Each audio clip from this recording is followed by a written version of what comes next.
whose word I praise, in the Lord whose word I praise, in God alone I trust, I will not be afraid. What can mortal man do to me?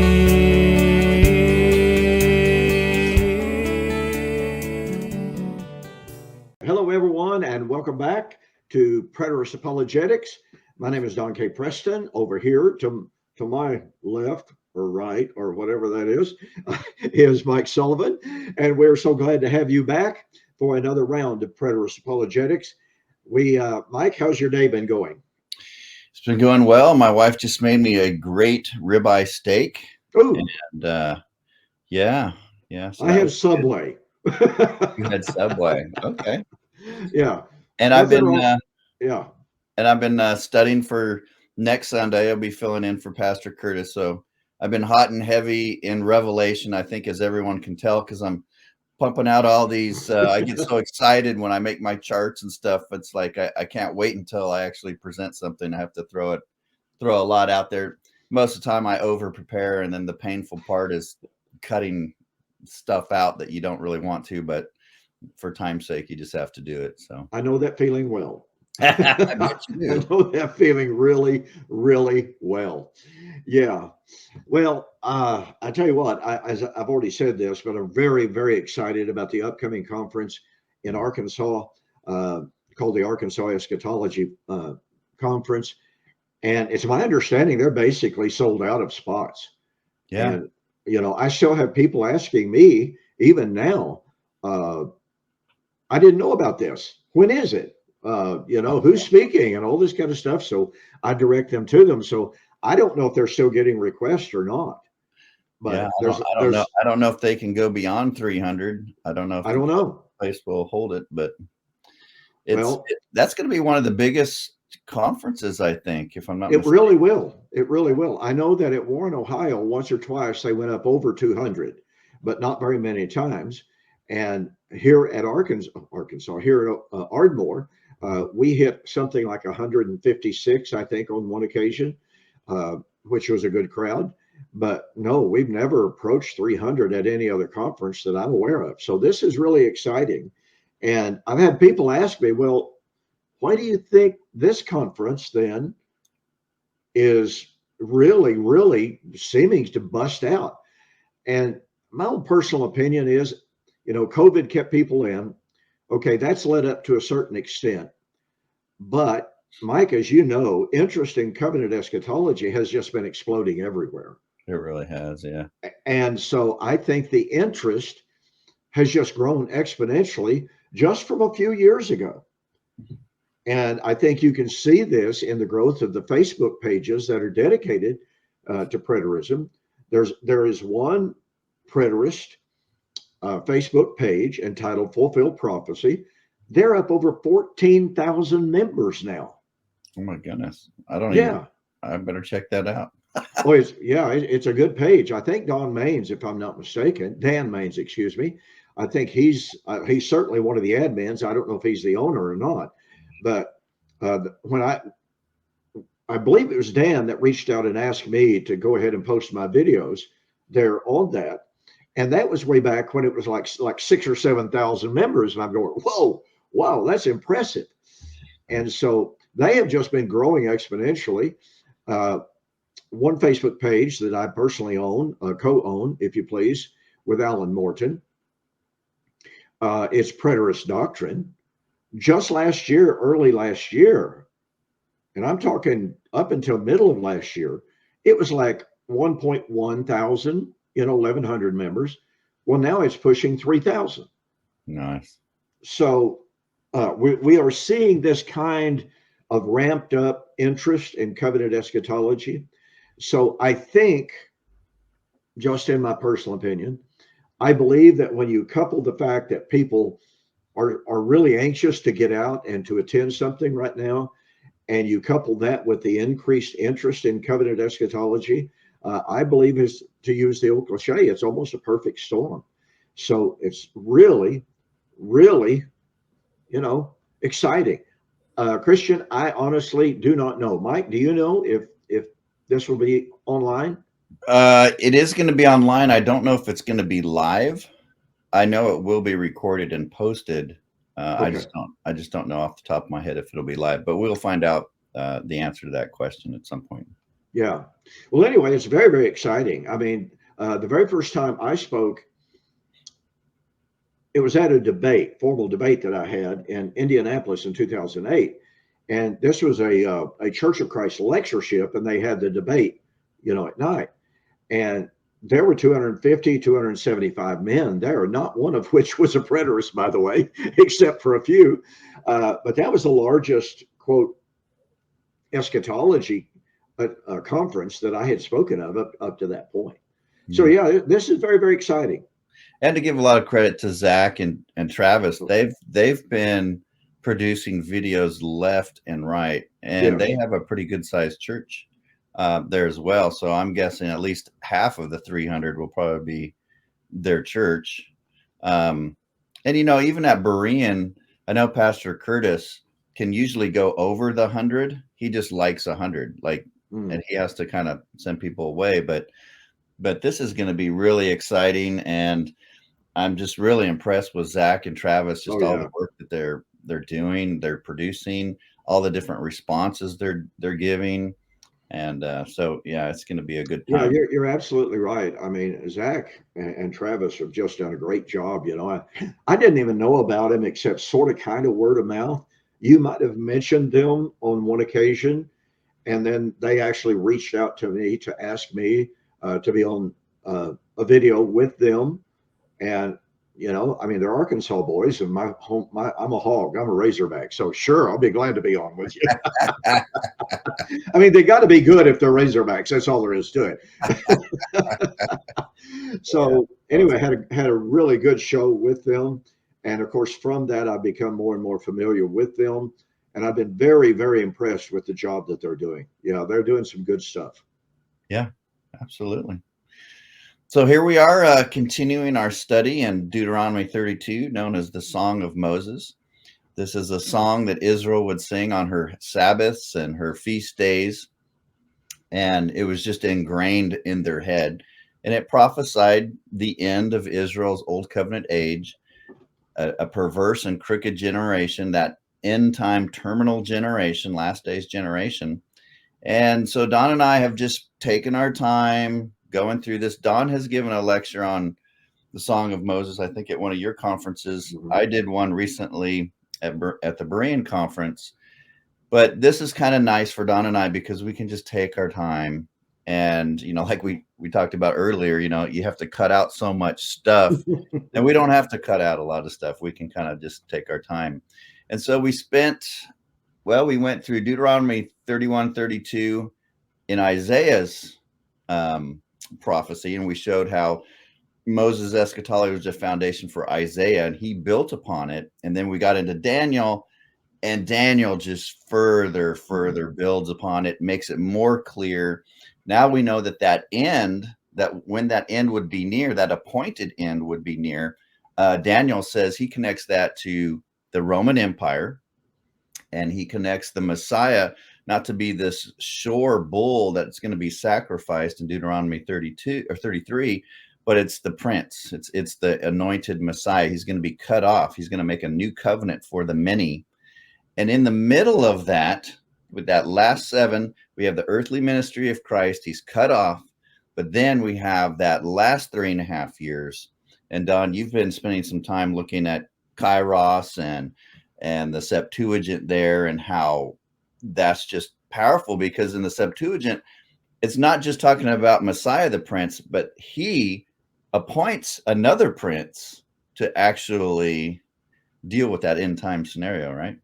The more I look at the Septuagint of Daniel 9, 26 and 27, I believe that a person could actually make a case that Daniel 9, 26 and 27 in the Septuagint predicted the resurrection of Jesus. And here's why. The Messiah, he shall be cut off. And it says, the Septuagint says, he shall be destroyed. Well, cut off is a good translation there, but not for himself. And then this cut off Messiah would then destroy the city by the prince the other prince that should come. He has to be alive to appoint the prince, doesn't he? Have to be alive to appoint and to use the prince. And when I saw that, I thought, well, little wonder that the modern day Jews don't want to look at the Septuagint. For crying out loud. Here's a prediction. If you got Messiah cut off, but that Messiah that is cut off, but not for himself, so it's a propitiatory, substitutionary death, that Messiah then uses another prince to destroy the city. Resurrection. Yeah. And so, like I said, that's a little bit off topic, slightly, but not all that much, maybe. But when I saw that, I was like, man alive, this is just absolutely incredible. But to return to the point that you made, over the last several weeks, I've been in an ongoing discussion with a guy on Facebook. And I have to give him credit. He was very cordial, very courteous, never called names, except one time he got a little flustered, you could tell. And I called him out on it. I said, normally when a man starts calling names, then you know that he knows he's lost the discussion. Right. Well, so he toned right down and we went on. But he is just absolutely adamant that the 70 weeks ended in AD 34 and 35. Now, that's the position of Kenneth Gentry.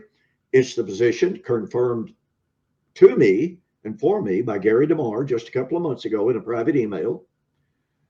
And that's a very, very common view in the post-millennial or partial preterist world, even among a lot of amillennialists. Just today, I was reading something on Facebook and somebody said, well, it's very clear the 70 weeks ended in 34 and 35. Well, I had to, you know me, I'm so quiet and shy and reluctant. Yeah, very reserved, Don. Very reserved. You got to get out of your shell a little bit more. I know. So I had to comment. No, sorry, it didn't end in 34, 35. But anyway, in the discussion with this one individual, I said, here's the Septuagint. And I made several other arguments, none of which he addressed, not one of which. But I said, here's the Septuagint. At the end of the appointed time, and this is soon to Leah Kairos in the Septuagint, the Greek translation of the Hebrew. Is that the plural of Kairos? Or what's Kairos? No, Kairos is the genitive form. Oh, okay. If I be not mistaken there. And so, and I've got a good friend. He'll correct me on that if I'm wrong, and that's great. He kind of sits as a referee on my Greek, and he really helps me out, and I really appreciate it. I don't mind being corrected at all. His name's Gerald Davis. Really, really a good student of the Greek, and like I said, boy, if I kind of blow a Greek tense or a word or whatever, next morning email. And like I said, boy, I don't resent that even the slightest bit. I really appreciate it, as a matter of fact. So I believe that's a genitive form there, Suntalia Kairos. So the point of it is, Suntalia is consummation, or as the Septuagint renders it in the English, the end of the appointed time. So it has the definite article, the consummation of the appointed time. Well, what is the appointed time? It's the 70 weeks. But here's the kicker to it. And this is what I pointed out to this gentleman. And I use that word gentleman in the true sense. I pointed out to this gentleman, at the consummation of the appointed time, an end, suntelios, consummation, end, shall be made to the desolations. Okay, so the end of the appointed time, the end of the 70 weeks, would bring or would be at the time of the end of the desolation. Well, here's a kicker. There were no desolations in 34, 35 AD to be brought to an end. Exactly. So and he tells you in verse 24, it's about the people and their city. Exactly right. So the city's destruction or desolation and the abominations have to be connected to the 490 years. You just can't. Yeah, and that to me is devastating for the view of Gentry, who says, well, the 70 weeks are determined for Jesus to appoint the city, or to determine the fate of the city. No, that's absolutely inaccurate, because Daniel 9 is the time of the determination of the fate of the city. After the 69th week, the city shall be, and the sanctuary shall be destroyed. That's the determination of it. Jesus confirmed that determination, but he didn't determine it. And so, again, the kicker to me, and back to that fantastic word, Kairos, the consummation of the appointed time, the end of the appointed time, is the end of the desolations. The end of the desolations, the end of the appointed time, are Siamese twins. You cannot separate them. And yet, what I started to point out, Kenneth Gentry says, well, Jesus determined the fate of the city within the 70 weeks, but the actual destruction lies outside the 70. Sorry, that has the end of the desolations after the appointed time, not at the appointed time. Exactly. And not at the consummation of the appointed time. And so to me, this is just, it is absolutely devastating. And I remember several months ago at the end of one of our shows, and this is almost immediately after I had discovered this. And of course, I was just busting out. My seams were busting out. I just had to share this somehow, some way. And off air, or maybe at the very end of the program, I said, Mike, I've discovered something on the Septuagint of Daniel 9 that is absolutely unbelievable. Yeah, I did that at the very end of the show. And we had just barely hung up, and you texted me or email, okay. You can't leave me hanging like this. Yeah. And, that kind of got me on a kick. And when I was studying the Song of Moses, I got to verse 35, and it said, the time would be near. And I'm like, I'm wondering what's going on with time here. I'm wondering if in the Septuagint, if that might be Kairos. And I did a study, and sure enough, it was. And I was kind of like you and Daniel. I was like, I know. And that makes the weave just perfect for me. Anyway, I was just like, it does. I said on another program, and I've been on like 3 different interviews this week. I've forgotten which one it was, but I was pointing out to this individual the significance of Kairos. And I said, this is a word that many scholars make comment on, but they don't follow the thread at all. And when you follow that thread of Kairos from the Old Testament all the way into the New, and you see that in the New, and this is an observation I made on that particular interview, the Old Testament prophets are very, very clear that the Kairos that they were predicting was not for their day. That's Daniel chapter 12. Right. That's Daniel 7. This is Daniel 9. And so when the Old Testament writers tell us that the Kairos that they are predicting was not for their day, but was, by mere calculation, far off, Daniel, go your way, you'll sleep with your fathers, etc., etc. And okay, here come the New Testament writers. Here comes Jesus saying, the time, Kairos, is fulfilled. The kingdom of heaven has drawn near. So this, by the way, to me, is an incredible refutation of the idea and the claim made by people who say, well, God can't tell time. God doesn't talk in time like we do. So when in the Old Testament, you've got God through the prophets saying, it's not time. The appointed time is not here. It's for the last days. And you have centuries pass, and all of a sudden Jesus comes along and says, hey guys, the time, the Kairos, has arrived. Yeah. I had a gentleman, you get this all the time. Well, what if, AD 70 was a type, but it was a type of, Adamic eschatology, which is, the end of world history. And of course, there's many, many ways of answering that. And I think you've even written a book just on that one subject alone. But one of the things that came to my mind was Kairos. And it's like, there's only one appointed There's only one time. There's one end, there's one appointed time, and when it comes, it would be near. There's nothing about multiple ends, multiple appointed times. And it's just an example of people not liking how scripture says something's going to be fulfilled. They have something else drummed up in their head because of tradition and what they've been taught in the creeds.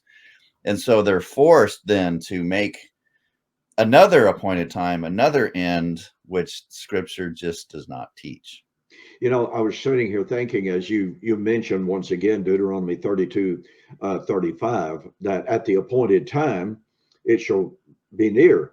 And I was thinking about Isaiah 60 and verse 22. Now, Yeah. Isaiah 60 is a prediction of the New Jerusalem. Another projected imminence. Another projected imminence. And Yahweh said in Isaiah 60, verse 22, in its time, I will bring it to pass swiftly. So when the appointed time, Kairos, arrived, and it very, very clearly was not time when Isaiah wrote, I will bring it to pass swiftly. So Isaiah 60, verse 22 is a reiteration of Deuteronomy 32, 35. In Israel's last days, at the time, the appointed time, then consummation would be near. It's being repeated in Isaiah 60, verse 22. In its time, I will bring it to pass swiftly. Amen. And for those of you that want to study that, go back to one of our shows where we were covering Isaiah's eschatology with the Song of Moses, and we covered Kairos there and all of those beautiful parallels. So having looked at Daniel, and of course we looked at 70 weeks, and then we went to Daniel 12, which is a recapitulation of Daniel 70 weeks. And there Daniel is focusing on that tail end, that 3.5 years, when the city would become desolate and, you know, the shattering of the holy people would take place. And he connects the resurrection, the end, the appointed end. Again, Kairos is there. Mike, why don't we spend just a little more time on Daniel 12? Now, last week we put up a chart, one of my charts, paralleling Daniel 9 and Daniel chapter 12. And that was good. I think it was very, very effective. There you go. See if I can find But I think we need to address some objections. We are told. I'm sorry, I don't have that one in this. Oh, okay. Let me see here. Okay, let me see if I can draw that up one more time. Folks, forgive me here. Let's see, I do. Believe that's Revelation. I believe. No. I had some parallels. Here we are. No, okay. Okay. Now let me see if. Let's see how good you're getting at StreamYard. Oh boy. Okay. No. I think you know what? I think I have to add it. Remember, because. Okay. Let me. I'll present a slide. There you go. Now I can put it on there. Yeah, there you go. Now you'll have to scroll down to it. Do you remember what number it is? Is it like 20? It's way on down. I think it was like 20 something. Oops. Whoa. This is Don's presentation he's been working on. Is this it? Yeah, there it is. Yeah, there we are. Okay, this is the chart this is one of my presentations that I will be giving in Arkansas on it will be on Daniel 9 and the end of the millennium. And I believe that connection is absolutely firm. So I think, you know, I mentioned how the modern day Jews do not like the book of Daniel. Yeah, that's an understatement. Yeah. You know, my friend in Israel, world-class Hebrew scholar, I kept asking him questions on Daniel. And finally, I didn't realize he was getting frustrated because he was trying to answer my questions. And finally he said, why are you asking me all these questions on Daniel? He said, do you not understand that we don't consider Daniel a prophet? And of course I wrote back, and why is that? Mm-hmm. Well, hedge fudge. And he's a great guy. And all that. We've had some fantastic conversations over the internet and what have you. But they literally do not like Daniel because I think it's so clear. Mm-hmm. Guess what? Daniel is prophetic of Messiah in such a clear-cut way that if you accept Daniel as a prophetic inspired book, you have to accept Christianity. There's no way. You have to accept Christianity. You have to accept Jesus as a Messiah. Yep. I mean, for crying out loud.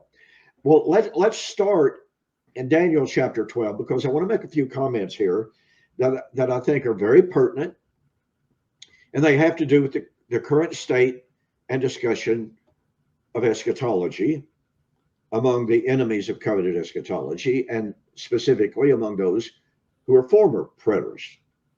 We are told, Daniel chapter 12, verse 1, at that time, there shall be great tribulation, such as has never been, nor ever yet shall be.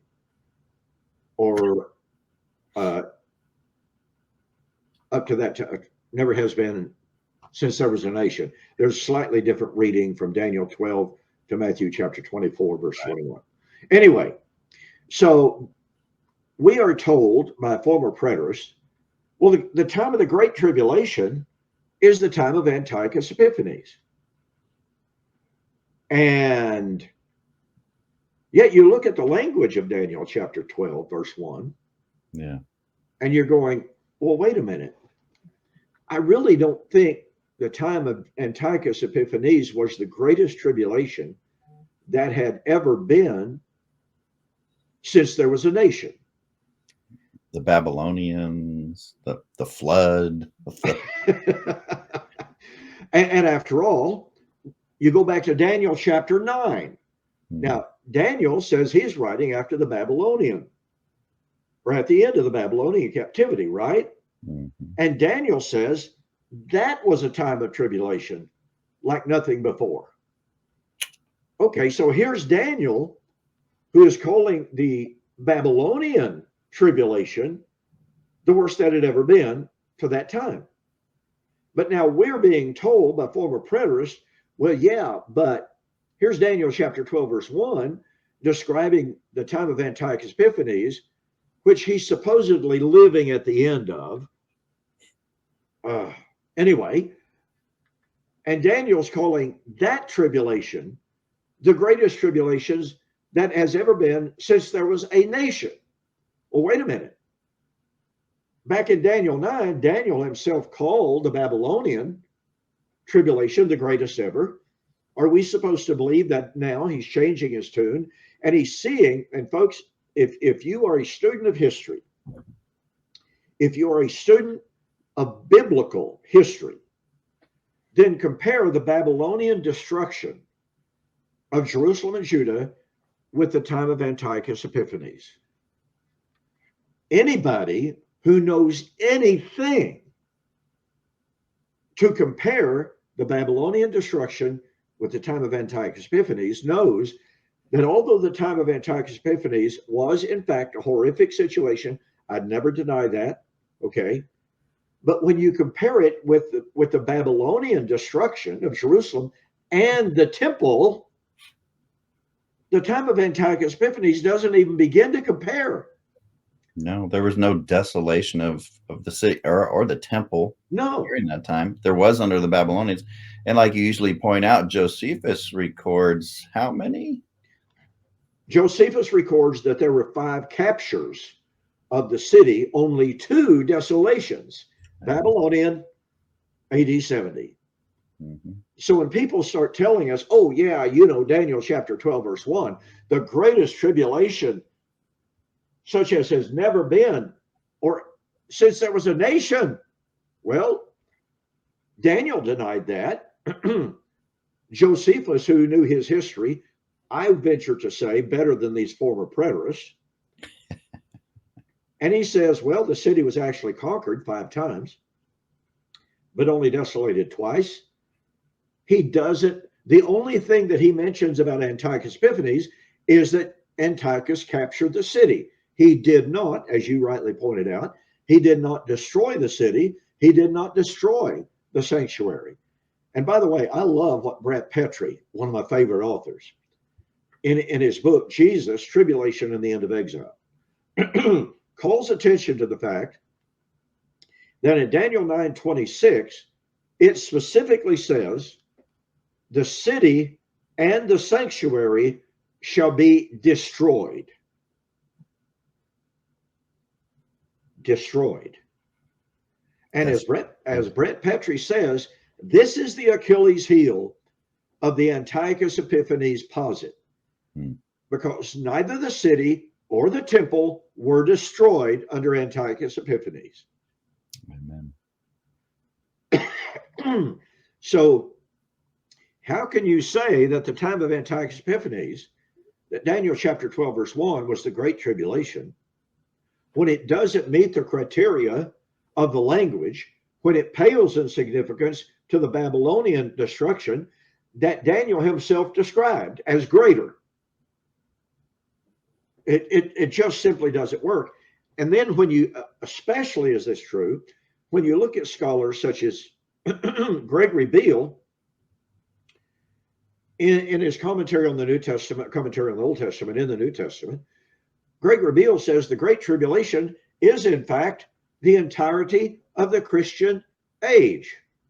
Wow. You know, that to me, the very first time I read that, I was literally staggered that somebody of the erudition, the brilliance of Greg Beale would be so desperate in their eschatology as to come up with a view like that. And he's not alone. There are a few other very notable scholars that take that position, and one former preterist that I know of takes that position as well. But here's the deal.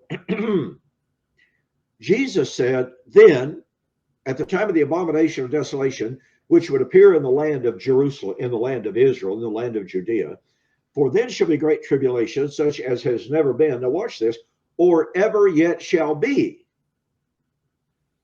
But that view, the view of Beale, and I believe Carson takes that view has to say, or has to make Jesus to be saying, for then shall be great tribulation, such as has never been, but always will be. Right. Yeah. I mean, it just, it completely destroys Jesus's words. It's a specific event, historical event. It's not a 2,000 years plus process. Exactly. So this completely nullifies and falsifies, and really it exposes as argumentum ad desperatum, as far as I'm concerned, this argument of the Great Tribulation being in the time, number one, of Antiochus Epiphanes. You know, how anyone could take the time of Antiochus Epiphanes as the time of Daniel 9, for instance, and the 70 weeks. I was in an internet exchange with a former preterist a couple of years ago, and he said, yeah, Daniel 9 is time of Antiochus Epiphanes. I said, okay, show me that during the time of Antiochus Epiphanes, all prophecy was fulfilled. Show me during the time of Antiochus Epiphanes how the Most Holy was anointed. Because guess what? The very last proper high priest, Onias IV, was slain at that time, and you had two murderers appointed in success, men who killed him, by the way, then appointed as high priest. That's the, that's the, that's the anointing of the Most Holy. That's the anointing of the high priest, anointing two murderers as high priest. And I said, now show me the world of everlasting righteousness that was established during the time of Antiochus Epiphanes. We can't do it. And then what they try and do is they try and say, well, it was a type of, you know, what Jesus is doing. And then they go to Jesus and they give him another type, yep, or this 2,000 plus years process of the tribulation. And it's just like, it's amazing, just the eisegesis and the flip-flopping, and you nail them down here, it's like whack-a-mole. You nail them down here and then they pop up over here with some other weird concept, and it's just like, why can't we just stick with the text, guys? You know, early last week, I was in a Facebook discussion with a guy. He's very cordial, very courteous, and if he watches this, I want him to know that. I think he knows who I'm talking about. But he made the argument, and he admitted that the bowls of wrath, God's bowls of wrath, were fulfilled in AD 70. And I said, well, you just surrendered the resurrection, because the bowls of wrath would be consummated in the outpouring of wrath against Babylon. Babylon is the city where the Lord was crucified. That's the time of the resurrection, Revelation chapter 11, 15, and following. Well, he came back and he said, well, I'm a partial preterist. So that means I can take AD 70 as a type of the real end of the age, the time, the real end. And I came back and I said, okay, I'm challenging you to give me one single verse that says, implies, or demands that AD 70 was a mere type of the real end. You know, I wrote a book on this some years ago. AD 70, a shadow of the real end or question mark.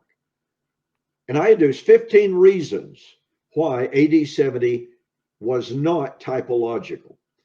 Well, anyway, this gentleman came back and he said, well, I'll do some more study on that idea. So he went silent.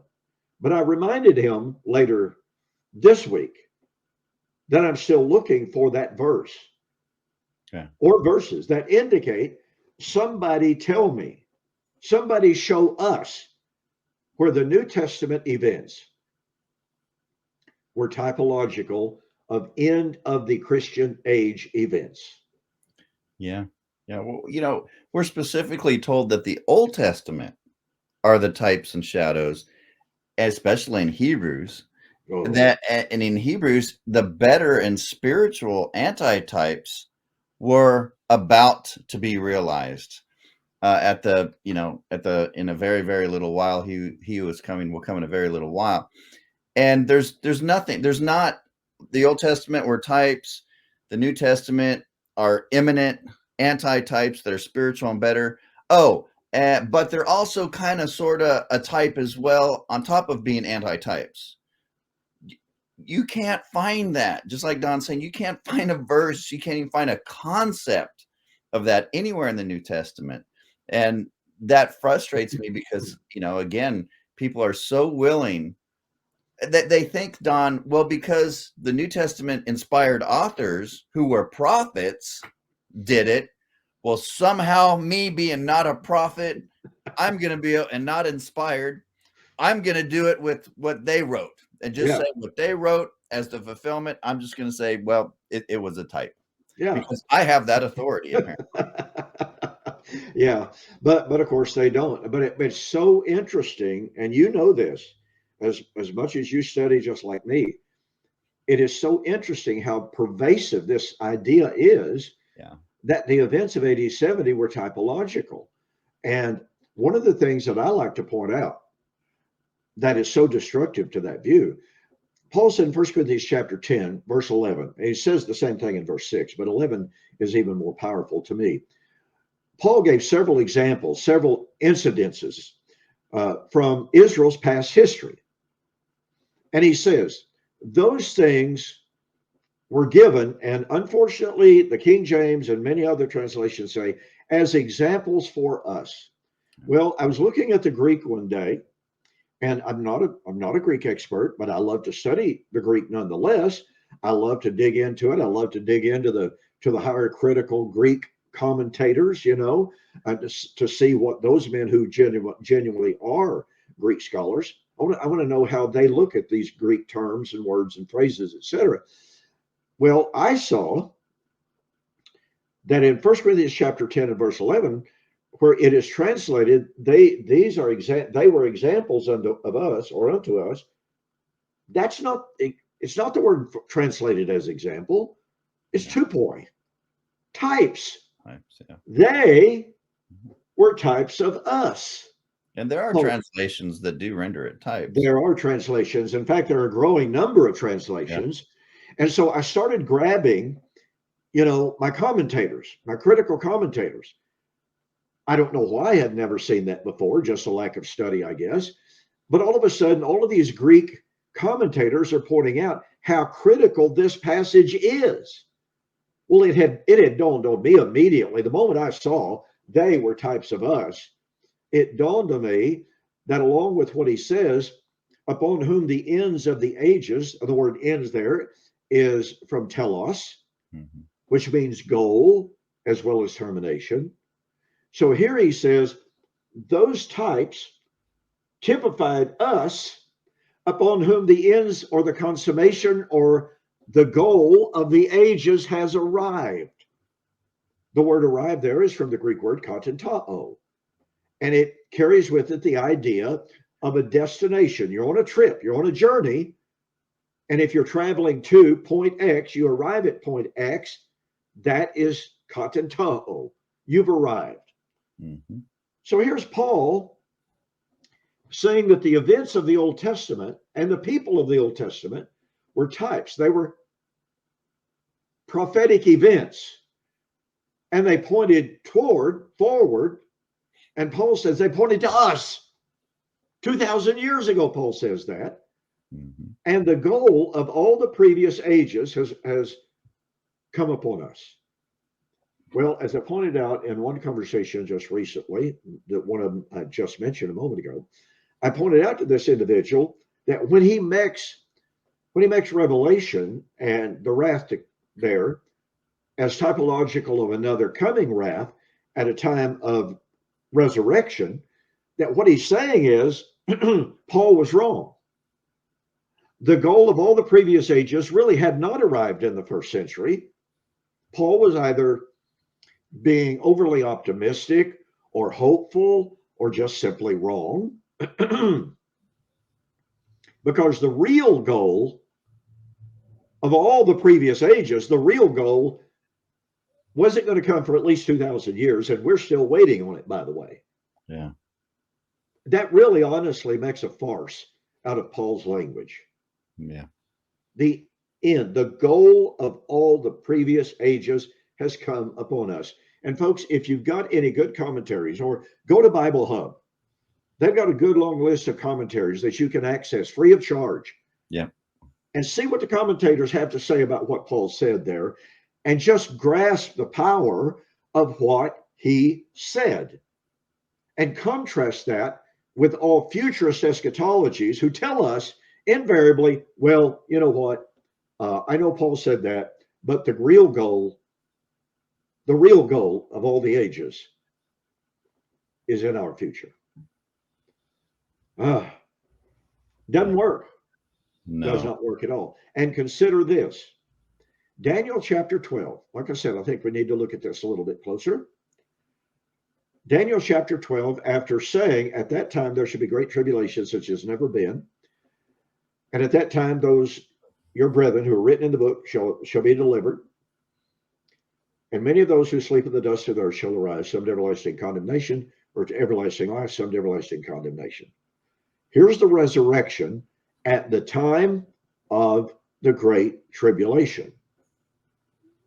And you know, Mike, it's really interesting to me. Let's see, do I have that anywhere near where I can grab it? I don't think I do. No. I'm reading two books at the same time. You know how that goes. One of them, The Hope of the Early Church, the eschatology of the first church, first century's church, and as well as the eschatology of the early church. That's by DeMar and Gummerlock. The other one is by a guy named Brian. Forgive me. Brian Daly. The Hope of the Early Church. Really, really good. Very, very scholarly. But what both of these books do is they show to us that in the very earliest church, the early church believed. Now, they might extrapolate it out beyond where it was supposed to be, but the early church believed that there was an unbreakable temporal relationship and connection between the Great Tribulation and the resurrection. And that's going to be one of my lessons at the Arkansas Prophecy Conference. I'm going to validate that from Scripture. So here is Daniel chapter 12. Verse 1, Great Tribulation. Verse 2, resurrection. And the context cannot be ignored. The only way that you can escape the force of Daniel chapter 12 is literally to pervert the Hebrew. You literally have to pervert the Hebrew.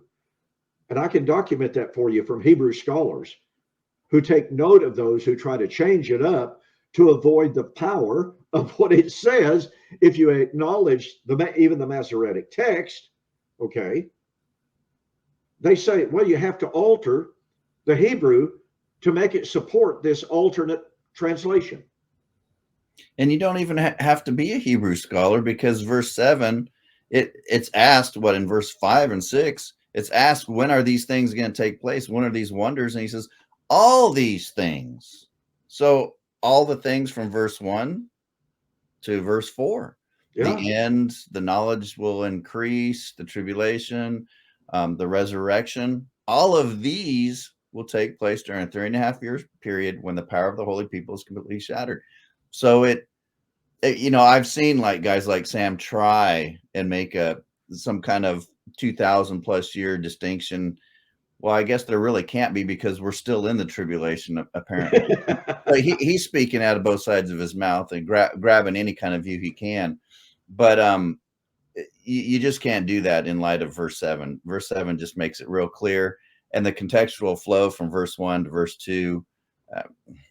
Yeah. You know, I asked my friend in Israel, and of course, like I said, he doesn't like Daniel, but I asked him, is there any grammatical and textual support for the idea that there is a gap, a temporal gap between Daniel 12:1 and Daniel chapter 12, verse 2? And he sent me this explanation.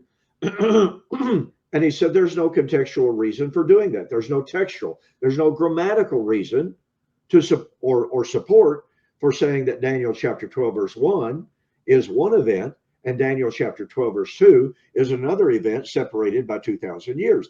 That is just not there.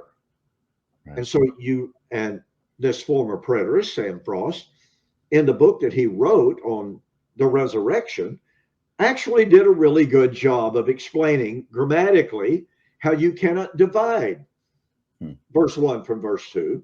But now he's arrived at this point, and you were talking about speaking out of both sides of his mouth. Let's illustrate that. Daniel chapter 12, verse 1 is the time of Antiochus Epiphanes, according to Sam Frost. Okay. Verse 2 is the end of time. Supposedly, yes. Supposedly. But wait. The Great Tribulation is not really the time of Antiochus Epiphanes. It's the Christian age. Now, you talking about two sides, you know, both sides of your mouth. Exactly. Well, was it the time of Antiochus Epiphanes, or is it the Christian age? I think we could all agree that the time of Antiochus Epiphanes was not the beginning of the Christian age. I think we're on real safe ground affirming that. Right. And so back to that statement, argumentum ad desperatum, people trying to argue against such emphatic biblical statements about the relationship between the Great Tribulation and the resurrection. And I got to tell you, I'll tell a very quick story here. In my very first formal public debate on preterism, my opponent was a Church of Christ guy. And I had charts, believe it or not. I had a bunch of charts. And I got up and he challenged me on the resurrection. And I said, well, let's see what Daniel has to say about this. He had already admitted that Daniel chapter 12, verse 2 is the end of the age, you know, quote, end of history, unquote, resurrection. That was his position. I said, well, let's look at Daniel chapter 12. Went down to verse 7 or verse 6. When shall these things be? What shall be the end for all of these marvels? Wonders. Yeah. Wonders. Well, the angel lifted his right hand, his left hand, swore by him who lives forever and ever. It shall be for times and a half time. That's the 3.5 years, as you correctly pointed out so well. And when the power of the holy people has been completely shattered, and I pointed right down to him and I said, tell us when when Daniel's holy people were completely shattered. And he just went white. I mean, there was a stunningly visible reaction. Well, now this was not done on purpose. It was strictly accidental. My sound man was sitting directly behind them. It was just the logistics of the setup. believe you me, and I say this in all sincerity, it had nothing to do with any purposeful intent to eavesdrop, because most of the time the mics were turned off when a man was through speaking. Okay, well, the sound man did not turn the microphone off when I was done. Ah. And my sound man came to me afterwards and he said, Don, I owe you an apology. He said, but I heard something that you might want to hear. I said, oh, yeah. And he said, well, when you went over Daniel chapter 12, verse 7, he said, Bill, the guy was debating, turned to his moderator and said, what am I going to do about that? What am I going to do? What am I going to do about Daniel 12:7? And his moderator said, ignore it. Don't say a word. Do not say one word about it. Wow. Well, that's raising a white flag, waving it, and what have you. But that's the power of Daniel chapter 12, verse 7. Now, this chart that we have before you, ladies and gentlemen, shows the absolute parallel between Daniel 9 and Daniel chapter 12. Given these parallels, and let's go over them one more time. Daniel 9 is talking about 70 weeks are determined upon your people and upon your city. So we know what Daniel 9 is about: the people, the city. Daniel 12, the end time fate of Israel. Daniel 9 is about the end of the appointed time, the Suntulia Kairos, verse 27. It's about the time of the abomination of desolation being set up. Well, Daniel 9 says it would be set up in the temple. It very specifically tells us where the abomination will be set up. And following the abomination of desolation, we have obviously the great tribulation, the desolation of the city and the temple. And this would all be at the fulfillment of the time of the end, the consummation of the appointed time. This is the fulfillment of the prophecy of resurrection, the fulfillment of Sukkot. Sukkot is the feast of the ingathering, the feast of the harvest, the feast of the resurrection. And as we just saw, this is the fulfillment at the time of the destruction of the holy people. Well, Mike, what does Daniel chapter 12 tell us? Why don't you just go right down the list for us? Well, we got the fate of Israel. Verse 4, we've got Kairos again, but also, another Septuagint version has the hour of the end. And of course, right. John picks up on that version of the Septuagint in his gospel of John chapter 4 and 5. An hour is coming and now is. He's talking about this verse right here, which is the resurrection of verses 2 and 3. And then we have the time of the abomination, both in Daniel 12 and Daniel 9. Again, recapitulation, guys. The Olivet Discourse, when I teach on that at the conference, I'm going to show how it's recapitulation. Mm-hmm. There's not two different comings of Christ. If so, Mark and Luke didn't get the memo because they only have one coming of the Son of Man. That's right. It's recapitulation. So same with Revelation, same with Daniel. And that's why these parallels are so beautiful. And then you have the great tribulation, again, the appointed end. And then, Don, can you develop Sukkot again? Like, how does this, we know it's resurrection, mm-hmm. but is there any key terms in Daniel 9 or 12 that would trigger for a Jew, oh, this is Sukkot? Yeah, I believe that the bringing in of everlasting righteousness touches on that, because that's the new creation that is brought in by the resurrection. And Daniel chapter 12, obviously the resurrection. Sukkot is the Feast of Harvest, and that is the time of the resurrection. So those are the connections that I see that would be highly, highly suggestive. And as I pointed out before, Daniel 9 is just saturated with festal terminology, mm-hmm. and festal concepts. You have the atonement, you have the putting away of sin, the making of the atonement. You have all of these concepts. And so when you have a text that is saturated with festal terminology or festal thoughts, then it's not surprising that when he comes down to the very last thing, or next to the last thing, and that is to bring in everlasting righteousness. That's almost the climax of the prophecy, and that's the climax of the festal calendar. Mhm. That and going back to the original context of what kicks the whole 490 years prophecy off is Israel had violated Leviticus pretty much 23 through 26. She violated her feasts and her Yes. Sabbaths. And so it only makes sense that this prophecy would have all of those overtones to it. Well, yeah, and second, what you just pointed out is brought out explicitly in Second Chronicles chapter 36. At the destruction of Jerusalem, Jerusalem would lie, the land would lie fallow for 70 years because Israel did not keep her Sabbaths.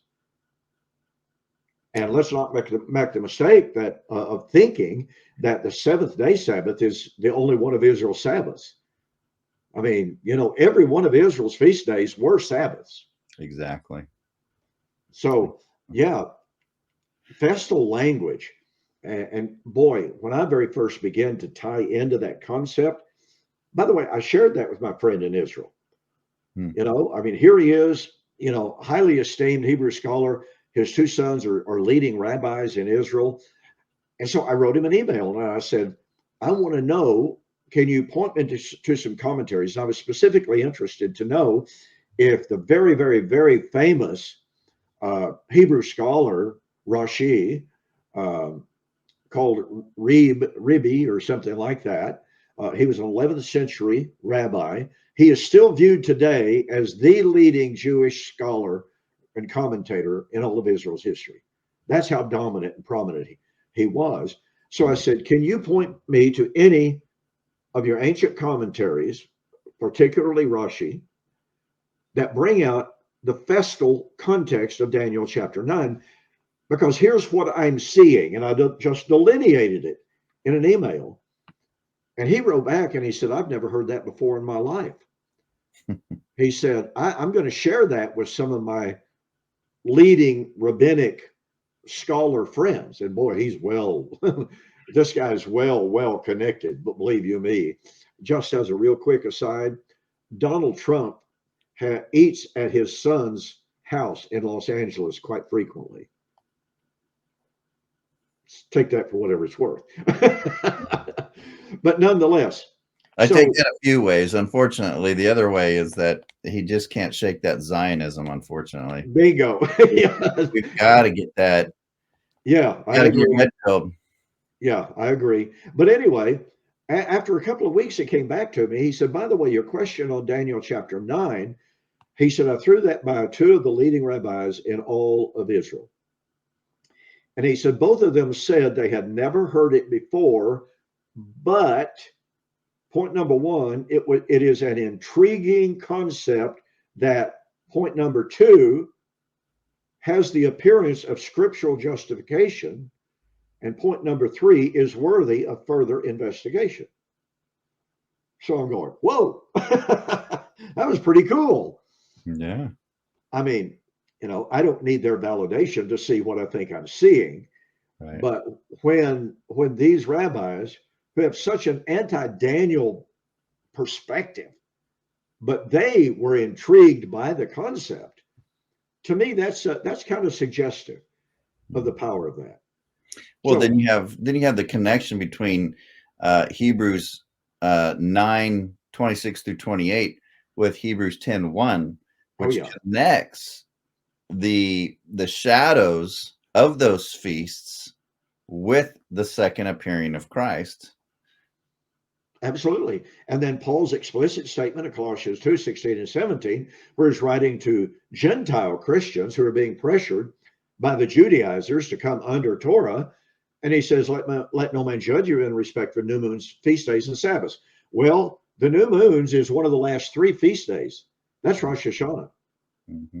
New moons, feast days, well, all of them are feast days, and Sabbaths, all of them are Sabbaths. And so he said, don't let anybody bring you under the power of those, which are present active, a shadow. Wait, Jeremiah and Sam say they were all fulfilled at the cross. What are you talking about? Present? And I that they know. were about to be fulfilled. I know. Boy, do I know. Memo, Don. Which are a shadow of the good things about to come. And boy, you talk about problematic for commentators. Scott McKnight, who you and I both love him, great commentator, great scholar. Scott McKnight commenting on Colossians 2 says, well, the present active indicative Greek text here is really quite problematic for commentators. So generally what is done is the Greek tenses are, this is his word, reimagined. What does that mean, Scott? Reimagined. Yeah. I mean, you don't know what the heck it means until it doesn't fit your paradigm. Bingo. You So know, what he means by what just do you real mean? quick, real quick. Okay, yeah, go ahead. These are the terms when people don't know what they're saying. Number one, they say, well, AD 70 was a type. Okay. Or they say, well, the already and not yet. And then you're like, well, the New Testament tells us when the not yet would be. And then now you have another example Don is bringing out where they don't know what to do. They literally do not know what to do. So what Scott McKnight goes ahead to explain is that, well, yes, it's in the present active. There's no question about that. That is the Greek text. However, Paul's writing from the perspective of someone still under the law, as if the law was still in effect, although we know that the law was removed at the cross. Now, if you want an example of talking out of both sides of your mouth, this is it. The Greek text says they are present active, shadows of good things that are about to come, but you can't allow that because of your theology. Mm-hmm. So you literally change the Greek tense. You literally reject and pervert. Now, he didn't want to use the word pervert because his fellow scholars wouldn't like that. And he doesn't like that. So he just simply says reimagined. That's such a liberal term, too. I hate that term. We have to reimagine the police force. We have to reimagine this and reimagine that. I can't stand that word. And that liberal concept fits this too, because I mean you're progressing beyond the original language. And we see this, folks, all of the time on people who make comments on the Greek, and they do a good job on the Greek, and then all of a sudden they see the train coming and they change horses in the middle of the stream. Kenneth Gentry is a prime example of this on Revelation chapter 1, verse 19, where John was told, right, concerning the things that have been, the things that are, and the things that are about to be. Kenneth Gentry does a great job on the Greek word mello in the infinitive, pointing out that word in the infinitive means about to be on the point of. And so he used that as an argument in his book, The Beast of Revelation, the first edition of it, I believe it was. Before the fall of Jerusalem? Before the fall of Jerusalem, to demonstrate that the book of Revelation cannot be extrapolated out over centuries. Well, when a bunch of us preterists goes, you're exactly right, Brother Gentry. Now then, let's go to Acts. Let's see, 24:14. Paul said there's about to be resurrection of the dead. Let's see, Acts 17, 30 and 31. 31, yeah. God is about to judge the world by that man whom he has appointed. And you just look at how mellow is used in the book of Acts in eschatological passages concerning things that are about to be. So what does Kenneth Gentry do? Well, in his 2010 book, he completely changes horses in the middle of the stream. And he says, mellow, well, yeah, I once took that as about to be, but I no longer believe that to be the case. And by the way, I think Gary DeMar and Gummerlock in their book, The Eschatology of the Early Church, in a footnote at the end of the book. I do not know if it's Gary DeMar or Gummerlock who makes the comment. I haven't investigated. I just read the comment. They take note of Gentry's change, his radical change on mellow. I suspect it was Gary DeMar who wrote this footnote, by the way. Well, Darren interviewed Gary, and in one of the teaser clips, I believe he's referring to Mr. Gentry, basically saying, well, hey, Gary, here you are, you're out there, you're being honest, you're saying, hey, these are good questions, let's study them, that full preterists are given, let's be open-minded. And you're answering questions from people, whereas Gentry lives in some ivory tower somewhere, just writes these drive-by, slams on full preterism, refuses to answer any questions. And then he says, in that interview, he says, and he refuses to deal with the changes in his books. And, like we're talking about Daniel 12:7, for 25 years, we just drilled him on that. Hey, the resurrection is at the time of the tribulation. So he finally says that. And then, but he retracts on Mello, because not only Acts 24:15 and Acts 17:31, but Romans 8:18, which basically the glory that was about to come. And in context, that's the redemption of the body, the liberation of creation.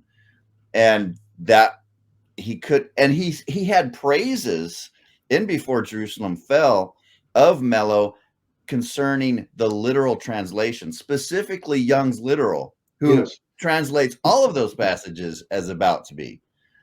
And so Gary took note of that, and we all took note of that.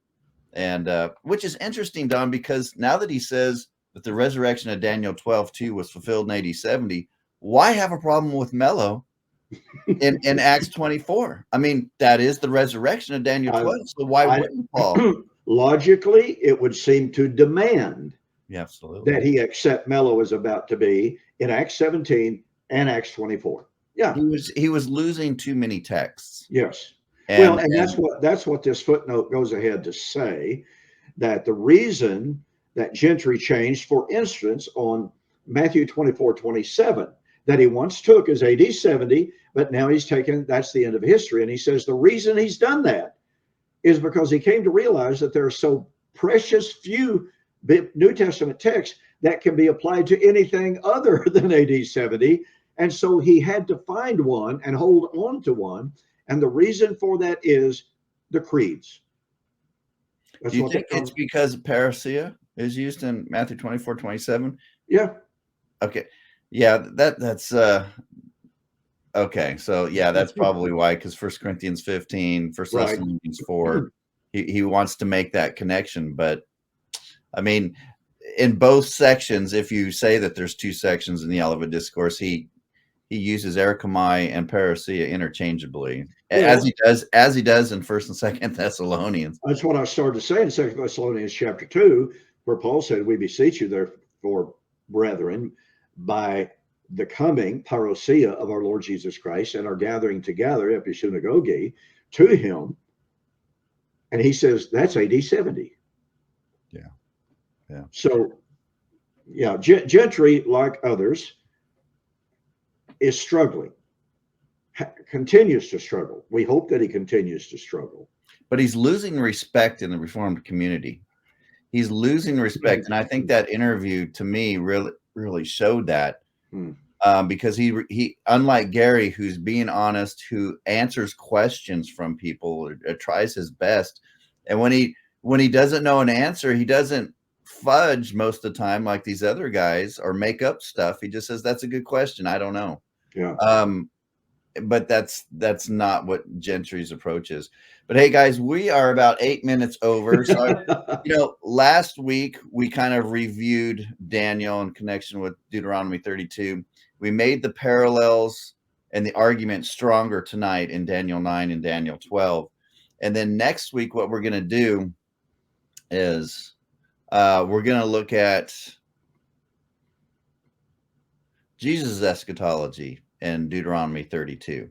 And we're going to harmonize those. And you guys are going to really, really like that study. We got Kairos again. We got the end. We got the terminal generation. And then, of course, Jesus' eschatology is the hub. Moses is the foundation, or the cornerstone, upon which the Old Testament and the New Testament was built. But the Olivet Discourse is like the hub, because it's now going to connect everything in the Old Testament that Moses and Isaiah and Zechariah and all those with how the New Testament develops it. So it's the hub. And so we're going to look at Jesus' eschatology next week. Amen. All right, guys, have a great night. And Don, I'll see you next week. And I'll definitely see you at the conference coming up. And guys, if you don't have tickets, and if there's any way, if you want to go and you just got to contact Zach and say, hey, look, I didn't know about this. Is there any way I can get in? Maybe you can. So try. All right. Good night. Good night. That I may walk before my God in the light,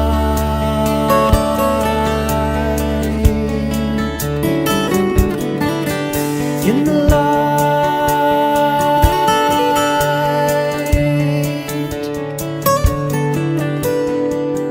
in the light of life, in the light of life, in the light of life, in the light of life, in the light of life, in the light of life, in the